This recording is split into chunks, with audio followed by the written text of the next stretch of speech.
मेरा टिकट मेरा ईमान western railway की एक स्कीम है। कैसे चल रही है ये देखने के लिए 30 सितंबर 2023 वेस्टर्न रेलवे के दादर स्टेशन पे एक रेड हो जाती है जिसमें वेस्टर्न रेलवे के 195 टिकट चेकिंग स्टाफ इन्वॉल्व हो जाते हैं। पोर्ट्रेट चेकिंग हो जाती है। पोर्ट्रेट चेकिंग का मतलब है वेस्टर्न रेलवे का जो दादर स्टेशन है उसका एक भी एग्जिट पॉइंट ऐसा नहीं रहेगा जहाँ पे आपको टिकट चेकिंग स्टाफ नहीं मिलेगा। तो दादर वेस्टर्न रेलवे पे जो दिन के टिकटलेस ट्रैवलर्स है उनका एवरेज नंबर है 230, जो 230 लोग दिन के पकड़े जाते हैं। इस दिन पे जो टिकटलेस ट्रैवलर पकड़े गए उनका नंबर है 1647, तो करीबन 8 गुना ज़्यादा टिकटलेस ट्रैवलर पकड़े गए। लेकिन उसके लिए जो स्टाफ इन्वॉल्व हो गया वो 195, तो हर एक के हिस्से में कुछ 8 टिकटलेस ट्रैवलर आ गए, मतलब 4 घंटे की शायद रेड हुई होगी।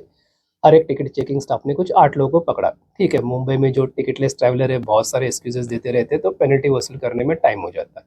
तो 1 घंटे में 2 का एवरेज उन्होंने दे दिया। तो जो मेरा टिकट मेरा ईमान ये जो स्कीम है उसकी तो धज्जियां उड़ गई। 1647 एक स्टेशन पे, तो ऑल ओवर इंडिया आप सोच सकते हैं क्या सिचुएशन होगी।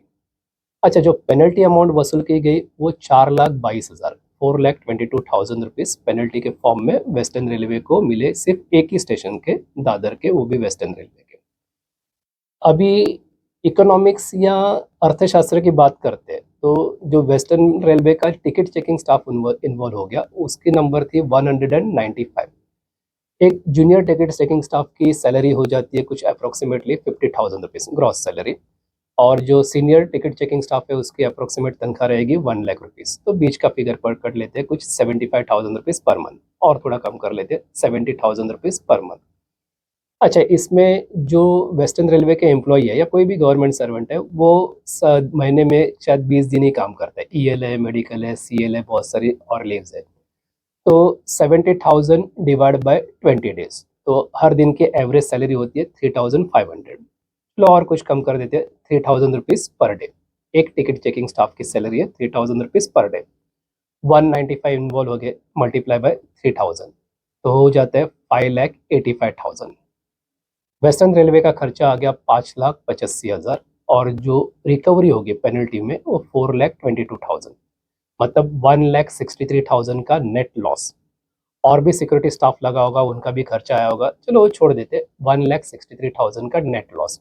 इकोनॉमिक्स या अर्थशास्त्र के जो जानकार है उनके बात ये समझ में आ जाएगी। उपाय क्या है, मतलब अगर इतना टिकट चेकिंग स्टाफ नहीं लगाए तो और विदाउट टिकट पैसेंजर ट्रैवल करेंगे। अगर लगाते हैं तो दिन का घाटा इतना होता है। तो उपाय क्या है, सबसे पहले इंफ्रास्ट्रक्चर में जल्दी से जल्दी सुधार हो, लेकिन लगता नहीं कि मुंबई के स्टेशन में इंफ्रास्ट्रक्चर सुधार करने की कोई गुंजाइश है।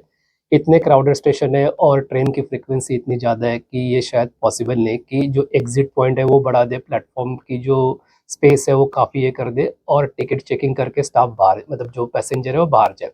और अगर ज़्यादा डिले हो गया तो ऑफिस में लोग देरी से पहुँचेंगे, सबके ऊपर असर हो जाएगा, तो वो भी पॉसिबल नहीं है। एक तरीका ये हो सकता है कि जो रेलवे के जो रिटायर्ड स्टाफ है, टिकट चेकिंग स्टाफ, जो 60s और 70 के बीच में है, तो वैसे भी इतने बूढ़े नहीं हुए कि घर पे बैठेंगे, तो उनको भी शायद आप काम पे लगा सकते हैं। हो सकता है वो फ्री में सर्विस दे दे। हो सकता है कि आप उनको कुछ इंसेंटिव्स दे दे कि भाई जितने पैसेंजर पकड़ते हैं तो हर पैसेंजर के पीछे आपको इतना पैसा मिलेगा, तो शायद वो आपके काम आ जाएंगे। वैसे भी सोसाइटी के कुछ मान्यवर लोग रहेंगे, टीचिंग स्टाफ में से रहेंगे, मेडिकल स्टाफ में से रहेंगे, और किसी और क्षेत्र से रहेंगे जिनकी सिंसेरिटी, ऑनेस्टी, इंटीग्रिटी, इस पे सवाल नहीं उठाया जा सकता। ऐसे कुछ लोग की मदद ले ले, कुछ वॉलंटियर्स आ जाए कि जो फ्री में सरकार के लिए ये कर दे, या बहुत ही कम मानधन के ऊपर सरकार के लिए ये काम कर दे। ये शायद कुछ तरीका हो सकता है। अदरवाइज रेलवे का जो दिन का घाटा है, मतलब एक स्टेशन की चेकिंग की वजह से ये पता लग गया कि दिन का कितना घाटा हो रहा है, तो आप समझ सकते हैं कि ऑल ओवर इंडिया सरकार का, वेस्टर्न रेलवे का, सेंट्रल रेलवे का कितना घाटा होता होगा।